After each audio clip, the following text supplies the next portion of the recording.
আসসালামু আলাইকুম ভিউয়ার্স, 1 বছর ধরে ব্যবহার করতেছি আমার এই মোবাইল গ্যালাক্সি S24 আলট্রা। সম্পূর্ণ ভিডিও দেখার আগে আমার চ্যানেলটি সাবস্ক্রাইব করবেন এবং এই ভিডিও সম্পর্কে কোনো কিছু জানতে হলে অবশ্যই কমেন্ট করে জানাবেন। তো ভিউয়ার্স, 1 বছরের মোবাইল ব্যবহারের অভিজ্ঞতা থেকে বলতেছি যে মোবাইলকে গ্রিন লাইন থেকে বাঁচাইতে হলে প্রধানত দুইটা জিনিস আপনাদের খেয়াল রাখতে হবে। সেটা হচ্ছে স্ক্রিন রেজুলেশন, সেটা নর্মালি এইচডিতে বা ফুল এইচডিতে রাখলে ভালো, এবং স্ক্রিন মোড অবশ্যই ন্যাচারালে রাখবেন। পাশাপাশি কম ওয়াটের চার্জার এবং মোবাইলের যে কাভারটা যেন নর্মাল কাভার হয় বা কাভার ব্যবহার না করলে আরও ভালো।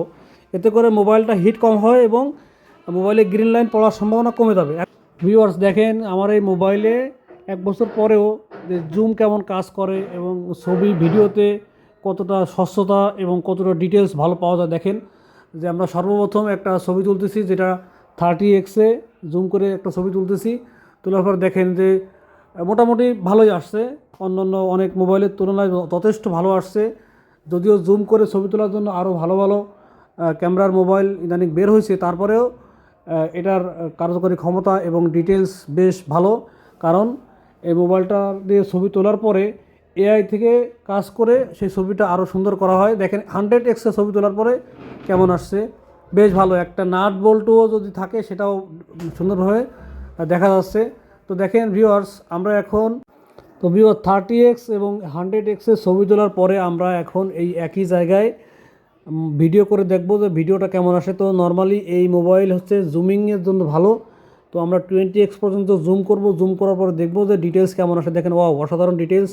একটা পাখি উড়ে যাচ্ছে, সেটাও ভালোভাবে দেখা যাচ্ছে, এবং যে টাওয়ারের ডিটেলস মোটামুটি ভালোভাবে পাওয়া যাচ্ছে। তো এই মোবাইল দিয়ে দূরবর্তী কোনো বিষয়ের ভিডিও, যেমন মনে করেন আপনি স্টেডিয়ামে বসে খেলা দেখতেছেন বা ছাদের উপরে বসে খেলা দেখতেছেন।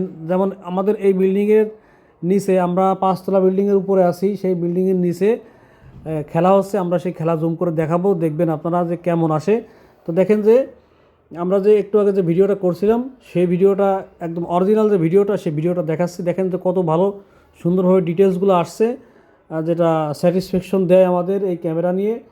সুতরাং 1 বছরে আমি এই ক্যামেরা নিয়ে যথেষ্ট স্যাটিসফাই। তো দেখেন, আমরা এখন এই মোবাইলের ক্যামেরা দিয়ে, পোর্ট্রেট ক্যামেরা দিয়ে ছবি তুলতেছি। ছবিগুলো দেখেন, পোর্ট্রেট ক্যামেরার ছবি অসাধারণ, মানে এক কথায় অসাধারণ। অন্যান্য যেমন ভিভোতে একটু ভালো আসতে পারে, আমি শুনেছি, কিন্তু মানে ব্যবহার করে দেখি নাই। কিন্তু আমার কাছে এটা যথেষ্ট স্যাটিসফ্যাক্টরি, যথেষ্ট সন্তোষজনক ছবি দিছে। দেখেন 5x-এর যে ছবি, অসাধারণ সুন্দর ছবি, যেটা নর্মালি মোবাইল দিয়ে এত সুন্দর ছবি হওয়ার কথা না। 5x দিয়ে কত সুন্দর করে ছবি আসছে। এখন দেখেন যে আমাদের যে 5তলা বিল্ডিংয়ের ছাদের উপরে আমরা আছি, এর নিচে একটা খেলার মাঠ আছে। সেই মাঠে এখন ফুটবল খেলা হচ্ছে। সেই ফুটবল খেলার এক পাশে দর্শক দাঁড়ায় আছে, সেই দর্শকদের ভিডিও আমরা করতেছি। দেখেন যে 20x-এর ভিডিও, একদম সব কিছু ভালোভাবে দেখা যাচ্ছে, বোঝা যাচ্ছে, এবং কালার কারেকশনও মোটামুটি সব দিক দিয়ে ভালো, সব দিক দিয়ে ভালো। তো এক কথায় ভিডিওগ্রাফি, ফটোগ্রাফির জন্য এই ক্যামেরা অবশ্যই ভালো। গ্যালাক্সি S24 আলট্রা আমি 1 বছর ধরে ব্যবহার করে এর ভিডিওগ্রাফির জন্য খুবই ফ্যান। পাশাপাশি এর ছবিও ভালো, 100x জুমে খুবই সুন্দর ছবি আসে। আর ভিডিওগ্রাফি, মানে দূরবর্তী যে ভিডিওগ্রাফিগুলো খুব ভালো আসে। যেমন আমার এই চ্যানেলে দেখবেন বিমানের অনেক ভিডিও দেওয়া আছে, যেটা অনেক দূর থেকে ভিডিও করে আনছি আমি, যেটা আমাকে খুব কাজে দেয় এই মোবাইলটা এই ভিডিওগ্রাফিগুলো করার জন্য। আর পাশাপাশি দেখেন, আমরা এখন সিনেমাটিক ভিডিও, যেটাকে বলা হয় পোর্ট্রেট ভিডিও, সেটাও আমরা করব আমার এই মোবাইল দিয়ে। 2টা বাচ্চা আছে ছাদের উপরে, তাদের ভিডিও করতেছি। দেখেন কত সুন্দর দেখা যাচ্ছে, এবং ভিডিওটা যথেষ্ট ভালো। এই ভিডিওটা আমি জাস্ট যে মোবাইল দিয়ে করতেছি, ভিডিওটা শেষ হওয়ার পরে আমি অরিজিনাল যে ভিডিওটা, সেটাও আপলোড দিব, সেটাও এই ভিডিওর সাথে থাকবে। আপনারা দেখলে বুঝবেন যে অরিজিনাল ভিডিওটাও কত সুন্দর, কত ডিটেলস ভালো আসছে।